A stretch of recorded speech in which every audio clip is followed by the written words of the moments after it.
Bon, bonjour, une petite capsule vidéo pour parler de l'évolution de l'atmosphère terrestre ou comment est-on passé d'une atmosphère primitive à l'atmosphère actuelle. On va commencer par la naissance du système solaire à partir d'une grande nébuleuse, d'un nuage de matière. 99% de ce nuage a formé le Soleil, 1% a formé les autres planètes, les autres objets du système solaire, dont la Terre qui est née par accrétion météoritique, comme on le voit sur cette illustration. Et on voit ici, par exemple, la naissance de la Lune, qui est sans doute due à l'impact d'une énorme météorite sur Terre. Notre atmosphère primitive, en fait, a été composée essentiellement d'hydrogène et d'hélium, comme la couche superficielle du Soleil. C'était des gaz très volatiles, donc ils se sont très rapidement échappés de notre gravité. Et en fait, le bombardement météoritique permanent à la surface de la Terre a fait qu'elle a été longtemps sous forme de magma. Lorsque la Terre a commencé à se refroidir, les volcans sont apparus et ont rejeté de nombreux gaz qui ont formé l'atmosphère primaire. Alors cette atmosphère primaire, on la connaît.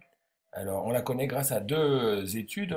L'étude des gaz chondritiques, c'est-à-dire qu'on travaille sur les chondrites, des météorites qui datent du début de la naissance du système solaire, qui ont exactement la même composition que la Terre en général. Donc on les fait fondre et en analysant les gaz qu'on obtient, on va trouver ces résultats.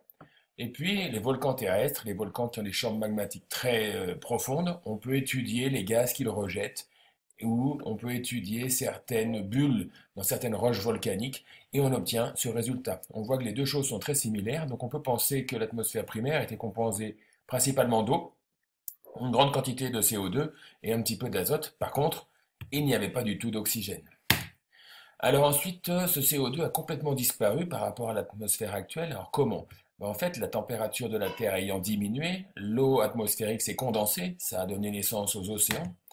Ces océans ont pu ensuite dissoudre le CO2 pour former les ions HCO3-, qui ont eu la bonne idée, pour nous, de réagir avec les ions Ca2+, pour former du calcaire. Donc voici les grandes formations sédimentaires calcaires, du Crétacé par exemple, qui recouvrent l'ensemble de la planète et qui ont absorbé la grande quantité de CO2 qui a complètement disparu de notre atmosphère, ou presque.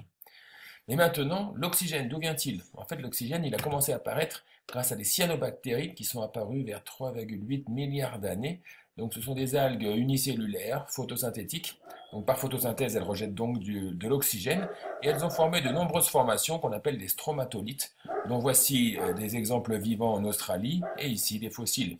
Dans l'étude au microscope, hein, quand on coupe un stromatolite, pardon, on retrouve ici la structure des cyanobactéries. Alors, les preuves de l'oxygénation de l'atmosphère ou comment l'atmosphère a-t-elle évolué? Donc on voit qu'au départ, elle a rapidement perdu son eau, elle a rapidement perdu son CO2, et ensuite, donc on a dans les sédiments, il y a un âge supérieur à 2,5 milliards d'années, on retrouve souvent de l'uraninite. C'est un minerai d'uranium très instable en présence d'oxygène. Donc tant qu'on en trouve, on est sûr que l'atmosphère avait au minimum 100 fois moins d'oxygène qu'aujourd'hui, c'est-à-dire presque pas.